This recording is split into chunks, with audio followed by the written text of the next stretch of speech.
नमस्कार। आज हम लोग डिस्कवरी ऑफ इंडिया के अंतर्गत महाकाव्य इतिहास, परंपरा और कहानी किस्से के विषय में डिस्कवरी ऑफ इंडिया में लिखे हुए तथ्यों को पढ़ेंगे। डिस्कवरी ऑफ इंडिया के लेखक जवाहरलाल नेहरू हैं और चैप्टर वाइज ये महान पुस्तक आपके समक्ष प्रस्तुत कर रहा हूँ। आज का टॉपिक है डिस्कवरी ऑफ इंडिया में महाकाव्य इतिहास, परंपरा और कहानी किस्से। ठीक है, तो इसे शुरू करते हैं। कदीम हिंदुस्तान के दो बड़े महाकाव्य रामायण और महाभारत शायद कई सदियों में तैयार हुए और बाद में भी उनमें नए टुकड़े जोड़े जाते रहे। उनमें भारतीय आर्यों के शुरू के दिनों का हाल है, उनकी विजयों का, उनकी आपस की उस वक्त की लड़ाइयों का जबकि वह फैल रहे थे और अपनी ताकत को मजबूत कर रहे थे। लेकिन इन महाकाव्यों की रचना और संग्रह बाद की बातें हैं। मैं कहीं की किसी ऐसी पुस्तक को नहीं जानता हूँ जिसने कि आम जनता के दिमाग पर इतना लगातार और व्यापक असर डाला हो जितना कि इन दो पुस्तकों ने डाला है। इतने कदीम वक्त में तैयार की गई होती हुई भी वह हिंदुस्तानियों की जिंदगी में आज भी अपना जीता जागता असर रखती है। मूल संस्कृत में तो थोड़े बहुत काबिल लोगों तक ही यह पहुंचती है, लेकिन तर्जुमों और बहुत से और तरीकों से जिनसे कि परंपरा और किस्से कहानियां फैलती हैं और आम लोगों की जिंदगी का ताना बाना बन जाती है, यह जनता तक पहुंचती हुई हैं। इनमें हमें वह खास हिंदुस्तानी ढंग मिलता है जिसमें कि जुदा जुदा सांस्कृतिक विकास के लोगों के लिए एक साथ सामग्री पेश की जाती है। यानी ऊंचे से ऊंचे दर्जे के विद्वानों से लेकर अनपढ़ और अशिक्षित देहाती तक के लिए इनके जरिए हमें कदीम हिंदुस्तानियों का वह गुण कुछ कुछ समझ में आ जाता है जिससे वह एक पंचमेल और जात पात में बंटे हुए समाज को इकट्ठा बनाए रखने में, उनके झगड़ों को सुलझाते रहने में और उन्हें वीर परंपरा और नैतिक रहन सहन की भूमिका देने में कामयाब हुए हैं। उन्होंने कोशिश करके लोगों में एक आम नजरिया कायम किया और यह सब भेदभावों से ऊपर था और बना रहा। मेरे बचपन की सबसे पहली यादों में इन महाकाव्यों की उन कहानियों की यादें हैं जिन्हें कि मैंने अपनी माँ से और घर की बड़ी बूढ़ी औरतों से उसी तरह सुना था जिस तरह की यूरोप या अमेरिका में बच्चे परियों की या दूसरी साहस की कहानियाँ सुनते हैं। इन कहानियों में मेरे लिए परियों की कहानियों और साहस की कहानियों दोनों ही के तत्व मौजूद थे और फिर हर साल खुले मैदान में होने वाले उन लोकप्रिय नाटकों में ले जाया जाता था जहाँ की रामायण की कथा का अभिनय होता था और बहुत बड़े मजमे उसे देखने के लिए इकट्ठा होते थे। यह सब बातें बड़े भद्दे ढंग से हुआ करती थीं, लेकिन इससे कोई फर्क न पड़ता था क्योंकि कहानी तो सभी लोगों की जानी हुई थी और त्योहार के आनंद के दिन होते थे। हिंदुस्तान की कहानी इस तरीके पर हिंदुस्तान की किस्से कहानियाँ और पुरानी परंपरा मेरे दिमाग में घर करती रही और यह बहुत सी और दूसरी ख्याली बातों से मिलती जुलती रही।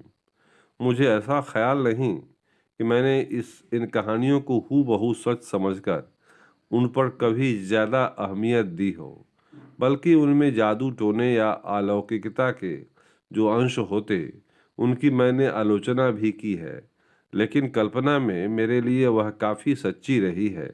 उसी तरह जिस तरह की अलिफ लैला या पंचतंत्र की कहानियाँ जो कि जानवरों के किस्सों का भंडार हैं और जिनसे पश्चिमी एशिया और यूरोप ने बहुत कुछ हासिल किया है।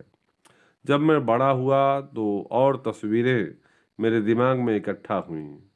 हिंदुस्तान और यूरोप की परियों की कहानियाँ, यूनानी दंत कथाएँ, जॉन ऑफ आर्क की कहानी, एलिस इन वंडरलैंड की कहानी, अकबर और बीरबल की बहुत सी कहानियाँ, शर्लॉक होम्स के किस्से, राजा आर्थर और उसके सरदारों की कथाएं, हिंदुस्तानी गदर की नायिका झांसी की रानी की कथा और राजपूती बहादुरी और जौहर की कहानियाँ, यह और बहुत सी कहानियाँ कुछ अजीब तरह के उलझाव के साथ मेरे दिमाग में भरी हुई थीं, लेकिन हमेशा इनके पीछे एक भूमिका की तरह वह हिंदुस्तानी दंत कथाएं थीं जिन्हें कि मैंने अपने शुरू बचपन के दिनों में सीखा था।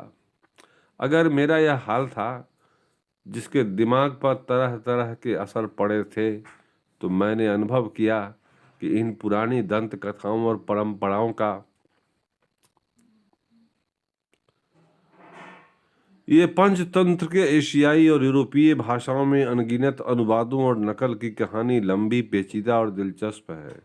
पहला तर्जुमा जिसका पता चलता है संस्कृत से पहलवी में ईसा की 6ठी सदी के मध्य में ईरान के बादशाह खुसरो अनुशेरवा के कहने से हुआ था। उसके बहुत जल्द बाद लगभग 570 ईस्वी में सीरियन भाषा में एक तर्जुमा निकला और उसके बाद एक तर्जुमा अरबी में हुआ। 11वीं सदी में सीरियन, अरबी और फारसी में नए तर्जुमे हुए। इनमें से आखिरी कलेवा दमन की कहानी के नाम से मशहूर हुआ। इन तर्जुमों के जरिए से पंचतंत्र यूरोप में पहुंचा। 11वीं सदी के अंत में सीरियन से यूनानी भाषा में तर्जुमा हुआ और कुछ बाद में इब्रानी भाषा में। 15वीं और 16वीं सदियों में इसके कई तर्जुमे या नकलें लातीनी, Italian, Spanish, German, Swedish, Danish, Dutch, Icelandic, फ्रांसीसी, अंग्रेजी, हंगेरियन और कई स्लैब भाषाओं में हुई। इस तरह से पंचतंत्र की कहानियां एशियाई और यूरोपीय साहित्यों में मिलजुल गईं।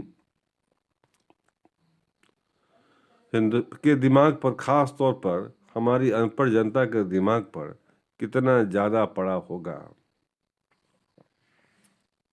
यह असर संस्कृति और नीति दोनों ही के लिहाज से अच्छा असर रहा है। इन कहानियों या रूपकों की सुंदरता और ख्याली संकेत को बर्बाद करना या फेंक देना मैं हरगिज पसंद न करूंगा। हिंदुस्तान की दंत कथाएं महाकाव्यों तक महदूद नहीं है, वह वैदिक काल तक पहुंचती है और अनेक रूपों और पोशाकों में संस्कृत साहित्य में आती हैं। कवि और नाटककार इनसे पूरा फायदा उठाते हैं और अपनी कथाएं और सुंदर कल्पनाएं उनके आधार पर बनाते हैं। कहा जाता है कि अशोक का वृक्ष एक सुंदरी स्त्री के पैरों से छुआ जाकर फूल उठता है। हम कामदेव की और उसकी स्त्री रति की कथाएं पढ़ते हैं और उनके मित्र वसंत की। काम दुस्साहस करके अपना पुष्प बाण स्वयं शिव पर चलाता है और शिव के तीसरे नेत्र से निकली हुई ज्वाला में भस्म हो जाता है, लेकिन वह अनंग यानी बिना शरीर का होकर जिंदा रहता है। इन पुराणों की कथाओं और वीर गाथाओं में सच्चाई पर अड़े रहने और चाहे जैसा जोखिम होने पर अपने वचन का पालन करने, मृत्यु तक और उसके बाद भी वफादारी न छोड़ने, साहसी और अच्छे काम करने और लोकहित के लिए त्याग करने की शिक्षाएं दी गई हैं। कभी कभी तो यह कहानियाँ बिल्कुल ख्याली होती हैं, कभी उनमें घटनाओं और कल्पनाओं का मेलजोल रहता है। किसी ऐसी घटना का जिसे परंपरा ने महफूज रखा है, बढ़ा चढ़ा बयान होता है। सच्ची घटनाएं और गढ़े हुए किस्से इस तरह एक में मिल गए हैं कि दोनों अंशों को अलग करना गैर मुमकिन है और इस तरह का गड्ढमड्ढ ख्याली इतिहास की जगह ले लेता है। जो चाहे हमें यह न बता सके कि दरअसल हुआ क्या, लेकिन जो हमें उतनी ही महत्व की दूसरी सूचना देता है, यानी लोग क्या हुआ समझते रहे हैं, उनकी समझ में उनके वीर पूर्वज कैसे कैसे काम कर सकते थे और उनके क्या आदर्श थे। इस तरह यह चाहे सच्ची घटनाएं हों चाहे गढ़े हुए, किस्से यहाँ के रहने वालों की जिंदगियों के यह जीते जागते जूझ बन जाते हैं और उन्हें अपनी रोजमर्रा की जिंदगी की निरस्ता और कुरूपता से बचाकर ऊंची दुनिया की तरफ खींचते रहे हैं। और आदर्श तक पहुंचना चाहे कि जितना भी कठिन रहा हो, हमेशा कर्तव्य और सही जीवन का रास्ता दिखाते रहे हैं। कहा जाता है कि गेटे ने उन लोगों की मलामत की है जिन्होंने कि लुक्रेशिया की और दूसरी पुरानी रोमन वीर गाथाओं गाथाओं को ग्रंथ और झूठी बताया है। उसने कहा है कि जो चीज़ दरअसल जाली और झूठी होगी वह भद्दी और निकम्मी भी होगी, कभी सुंदर और रूह फूंकने वाली नहीं हो सकती। और यह कि अगर रोमन लोग इतने काफ़ी बड़े थे कि इस तरह की चीज़ें गढ़ सकें, तो हमें कम से कम इतना बड़ा होना चाहिए कि उनमें यकीन कर सकें। इसलिए यह कल्पित इतिहास, जो कि घटनाओं और गढ़ंत का मेल है, या जो कि कभी कभी बिल्कुल गढ़ंत है, एक प्रतीक के रूप में सत्य बन जाता है और हमें उस खास जमाने के लोगों के दिल और दिमाग और मकसदों के बारे में बताता है। एक और मानी में यह सच है कि यह विचार और काम की बुनियाद में पहुंचता है। जहां तक आने वाले इतिहास का ताल्लुक है, कदीम हिंदुस्तान में हिंदुस्तान के इतिहास की समूची धारणा पर फिलसफे और मजहब के सोच विचार का और इखलाकी रुझानों का असर पड़ा है। तारीखवार इतिहास लिखने की या घटनाओं का कोरा हाल इकट्ठा कर लेने की कोई खास अहमियत नहीं रही है। जिस बात की उन्हें ज़्यादा फिक्र रही है वह यह है कि इंसानी घटनाओं का इंसानी आचरण पर क्या प्रभाव और असर रहा है। यूनानियों की तरह यह लोग बड़े कल्पनाशील और कला विषय में गुणी थे और गुजरी हुई घटनाओं के बारे में भी उन्होंने कल्पना और कला से काम लिया है, क्योंकि उनका ध्यान इस बात पर रहा है कि आगे के आचरण के लिए कुछ सबक लिया जाए। यूनानियों, चीनियों और अरब वालों की तरह कदीम हिंदुस्तानी इतिहासकार नहीं थे। यह एक दुर्भाग्य की बात है और इसके कारण आज हमारे लिए तिथियां या कालक्रम निश्चित करना मुश्किल हो गया है। घटनाएं एक दूसरे से गुंथ जाती हैं और बड़ा उलझाव पैदा हो जाता है। बहुत धीरज के साथ मेहनत करके ही विद्वानों ने हिंदुस्तानी इतिहास की भूल भुलैया के बीच से कुछ अता पता लगाया है। सच पूछा जाए तो सिर्फ एक किताब है, यानी कलहन की राज तरंगिनी, जो कि ईसा की 12वीं सदी में लिखा हुआ ये कश्मीर का इतिहास है, जिसे हम इतिहास कह सकते हैं। बाकी इतिहास के लिए हमें महाकाव्यों के कल्पित इतिहास की या पुस्तकों की मदद लेनी पड़ती है, या शिलालेखों, कला के कारनामों या इमारतों के खंडहरों, सिक्कों या विस्तृत संस्कृत साहित्य से जहाँ तहाँ इशारे मिल जाते हैं। हाँ, विदेशी यात्रियों के सफरनामों से भी मदद मिलता है, खासकर यूनानियों, चीनियों और बाद के जमाने के अरबों के सफरनामों से। ऐतिहासिक बुद्धि की इसी कमी से जनता का कोई नुकसान नहीं हुआ था, क्योंकि जैसा और जगह होता है, बल्कि और जगह से ज़्यादा यहाँ जनता ने अतीत के बारे में अपने विचार परंपरागत बयानों, पुराण की कहानियों और गाथाओं की नींव पर, जो पीढ़ी दर पीढ़ी चली आती हैं, बनाए थे। यह कयासी तारीख या वाकयों और कहानियों की मिलावट ऐसी थी जिससे लोग खूब परिचित हो गए थे और इस तरह जनता की एक पक्की सांस्कृतिक पृष्ठभूमि तैयार हो गई थी। लेकिन इतिहास की तरफ से लापरवाही के बुरे नतीजे भी हुए और यह अब तक हमारा पीछा कर रहे हैं। इसने हमारा नज़रिया धुंधला कर दिया, जिंदगी से एक तरह का बिलगाव पैदा किया, हमें झट विश्वास कर लेने वाला बना दिया और जहाँ तक वाकये का ताल्लुक था, हमारे दिमाग में उलझाव डाल दिया। फिलसफे के मैदान में, जो कि कहीं मुश्किल अगरचे लाजमी तौर पर अस्पष्ट और अनिश्चित होता है, हमें यह दिमागी उलझाव नहीं मिलता। हम इस मैदान में हिंदुस्तानी दिमाग में विश्लेषण और समन्वय दोनों की काबिलियत पाते हैं। अक्सर इसे हम बहुत नुक्ताचीन, शक और सुबह करने वाला देखते हैं, लेकिन जहाँ तक वाकये का ताल्लुक है, यह गैर नुक्ताचीन रहा है, शायद इसलिए कि यह खुद वाकये पर ज़्यादा अहमियत नहीं देता रहा है। विज्ञान और आजकल की दुनिया से वास्ता पड़ने की वजह से अब वाकयों की समझ बूझ पैदा हुई है, जांच पड़ताल की और प्रमाणों के तौलने की बुद्धि उपजी है और परंपरा को ज्यों का त्यों कबूल करने से इनकार भी हुआ है। बहुत से काबिल तारीखदां आजकल काम में लगे हुए हैं, लेकिन वह अक्सर उल्टी ही गलती करते हैं।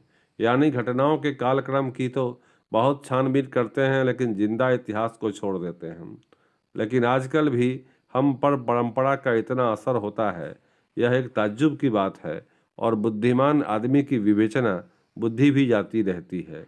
मुमकिन है यह इस वजह से हो कि हम अपनी मौजूदा हालात में जातीयता के ख्याल से गर्क हैं। जब हमें राजनीतिक और आर्थिक आज़ादी हासिल हो जाएगी, तभी हमारा दिमाग बाकायदा और सही अंदाज में काम करेगा।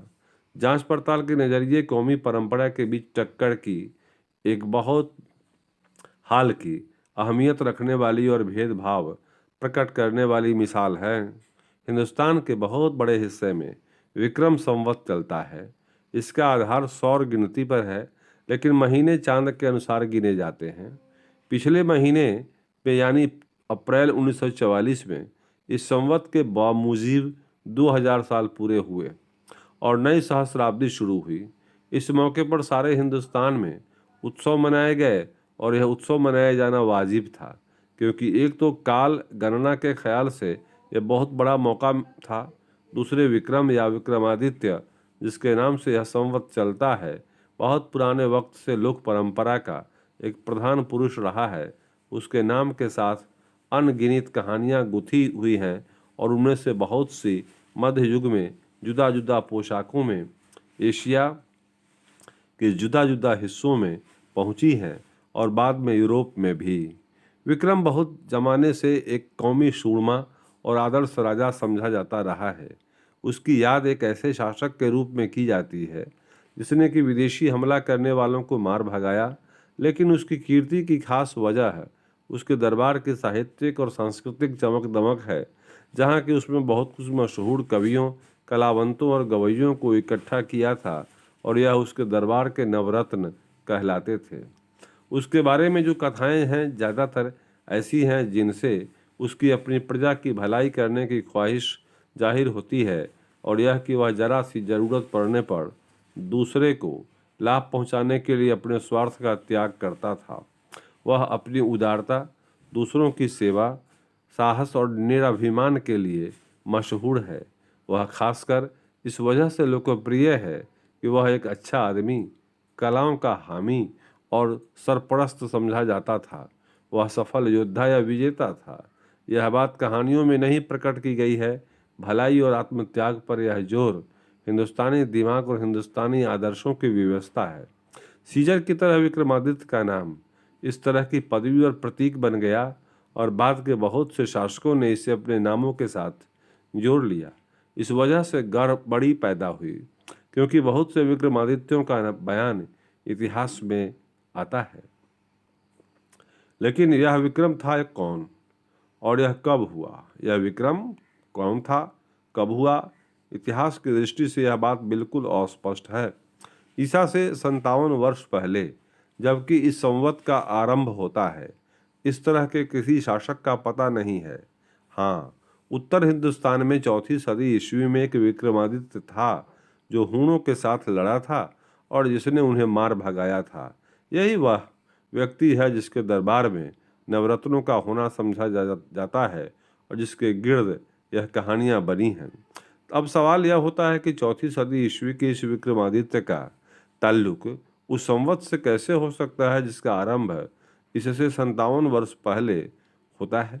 शायद इसकी व्याख्या इस तरह है कि मध्य भारत की मालवा रियासत में 57 ईस्वी से शुरू होने वाला एक संवत चला आ रहा था।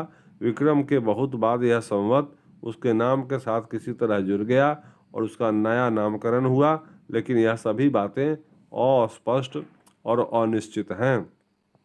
जो सबसे अचरज की बात है वह यह है कि काफ़ी समझबूझ के हिंदुस्तानियों ने परंपरा के इस वीर पुरुष विक्रम के नाम के साथ जैसे भी हो 2000 वर्ष पुराने इस संवत को जोड़ने के लिए इतिहास के साथ किस तरीके पर खिलवाड़ किया है।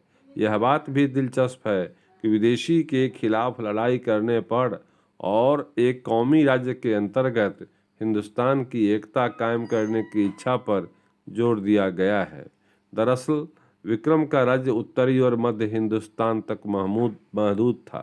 हिंदुस्तानी ही अकेले नहीं हैं जिन पर इतिहास के लिखने या उस पर विचार करने में कौमी भावनाओं और कौमी समझी गई दिलचस्पियों का असर पड़ता हो।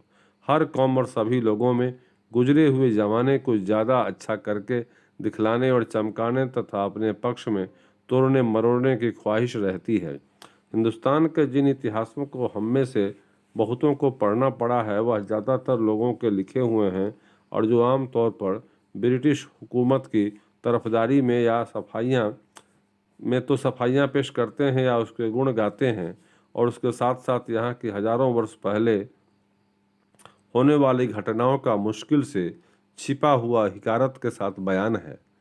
दरअसल उनके लिए मतलब का इतिहास तो हिंदुस्तान में अंग्रेजों के आने के साथ शुरू होता है। उसके पहले जो कुछ हुआ वह किसी भेद भरे ढंग से इस दैवी उत्कर्ष की तैयारी में हुआ है। ब्रिटिश ज़माने के इतिहास का भी अंग्रेज़ों के गुणों और अंग्रेजी हुकूमत का बड़प्पन जाहिर करने के लिए तोड़ मरोड़ किया गया है। बहुत धीरे धीरे एक ज़्यादा सही नज़रिया अब बन रहा है, लेकिन इतिहास में अपने मतलब के मुताबिक उलटफेर करने की मिसाल के लिए गुजरे ज़माने के इतिहास में बैठने की ज़रूरत नहीं है। आज का ज़माना ऐसी मिसालों से भरा पड़ा है, और अगर मौजूदा ज़माने के जिसे हम देख रहे हैं और जिसका अनुभव कर रहे हैं इस तरह तोड़ मरोड़ हो सकती है, तो गुजरे हुए ज़माने के बारे में क्या कहा जाए। फिर भी यह सच है कि हिंदुस्तान के लोगों में परंपरा और चली आई बात को बगैर पूरी पूरी जांच परख के इतिहास के रूप में मान लेने की आदत है। उन्हें इस तरह के शिथिल विचारों से और नतीजों पर पहुंचने के सहज तरीकों से अपने को छुड़ाना पड़ेगा। लेकिन मैं देवताओं और देवियों की और उन दिनों की चर्चा कर रहा हूँ जबकि पुराण के किस्सों और कथाओं का आरंभ हुआ था, और इस चर्चा से बहुत दूर हटाया। वह ऐसे दिन थे जबकि जिंदगी भरी पूरी थी और प्रकृति के साथ उसका तार तार मिला हुआ था, जब आदमी का दिमाग विश्व के रहस्यों पर अचरज और आनंद से निगाह डालता था, जब स्वर्ग और धरती एक दूसरे के बहुत करीब जान पड़ते थे और देवता लोग तथा देवियां कैलाश से या हिमालय में स्थित अपने धामों से ओलिम्पस के देवताओं की तरह आदमियों और औरतों के बीच खेल करने या कभी कभी उन्हें दंड देने के लिए उतर आते थे। इस भरी पूरी जिंदगी और शानदार कल्पना से कथा कहानियों का और बलि तथा सुंदर देवताओं एवं देवियों का जन्म हुआ, क्योंकि यूनानियों की तरह हिंदुस्तानी भी जिंदगी और सौंदर्य के प्रेमी थे। प्रोफेसर गिलबर्ट मरे हमें ओलंपियन देवी देवताओं की अपार सुंदरता बताते हैं। उनका बयान हिंदुस्तानी दिमाग की शुरू की सृष्टियों के बारे में भी ठीक उतरता है। वह कलावंतों के अपने आदर्श और रूपक हैं। वह किसी ऐसी वस्तु के प्रतीक हैं जो हमसे बाहर की है। वह देवता हैं ऐसी परंपरा के जो आधी तर्क की जा चुकी है, अनजान में जिनकी कल्पना कर ली गई है, जिन तक हमारी आकांक्षाएं पहुंचती हैं। वह ऐसे देवता हैं जिनकी उचित सावधानी के साथ अधकचरे फिलसूफ अनेक उज्जवल और दिल को मथने वाले अनुमानों के प्रसंग में प्रार्थना कर सकते हैं। वह ऐसे देवता नहीं हैं जिनमें कोई वाकये के तौर पर यकीन करता हो। इसके बाद जो प्रोफेसर मरे कहते हैं वह भी हिंदुस्तान पर उतना ही लागू है। जिस तरह की आदमी की गढ़ी हुई सुंदर से सुंदर मूर्ति देवता नहीं होती बल्कि एक प्रतीक होती है जिसके जरिए देवता की कल्पना हो सके, उसी तरह से खुद देवता जब उनकी कल्पना की जाती है तो यथार्थ नहीं बन जाते, बल्कि यथार्थ की कल्पना में मदद करने वाले केवल एक प्रतीक होते हैं। इस बीच उन्होंने कोई ऐसा मत नहीं चलाया जो ज्ञान के खिलाफ पड़ता हो। कोई ऐसे हुक्म नहीं जारी किए जिनके कारण कि इंसान अपना अंदरूनी रोशनी के खिलाफ पाप करता। रफ्ता रफ्ता वैदिक और दूसरे देवी देवताओं के दिन हटकर पीछे पहुंच गए और उसकी जगह कठिन फिलसफे ने ले ली। लेकिन लोगों के दिमागों में सुख के संगियों और दुख के साथियों की तरह उनकी अपनी आकांक्षाओं और अस्पष्ट रूप से अनुभव किए गए आदर्शों के रूप में वह मूर्तें फिर भी तिरती रहीं और इनके गिर्द कवियों ने अपनी कल्पनाएं लपेटी और अपने सपनों के घर बनाए और उन्हें अच्छी तरह सजाया। इनमें से बहुत सी कथाओं और कवियों की कल्पनाओं को F.W. बेन ने सुंदर ढंग से हिंदुस्तानी कथाओं संबंधी अपनी किताबों में उतारा है। इनमें से एक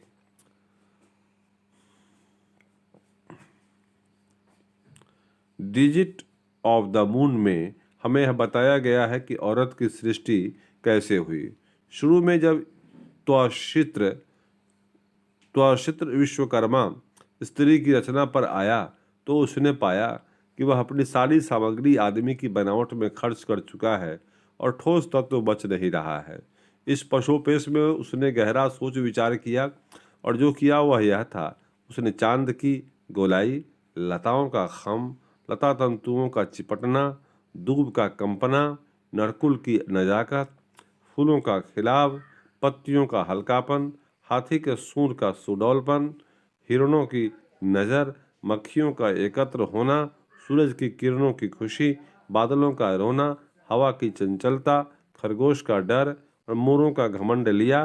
फिर सुग्गे की छाती से कोमलता और वज्र से कठोरता और शहद की मिठास, चीते की निर्दयता, आग की धधक और बर्फ की ठंड, चिटपिटे की चहचहान और कोयल की कूक, सारस का छाल और चकबे की वफादारी ली और इन सब को मिलाकर स्त्री को रचा और फिर उसे मनुष्य को दे दिया। ये रहा आपको आज का वीडियो। इसके बाद हम लोग दूसरा देखेंगे। धन्यवाद। आपका दिन मंगलमय हो। Thank you for viewing.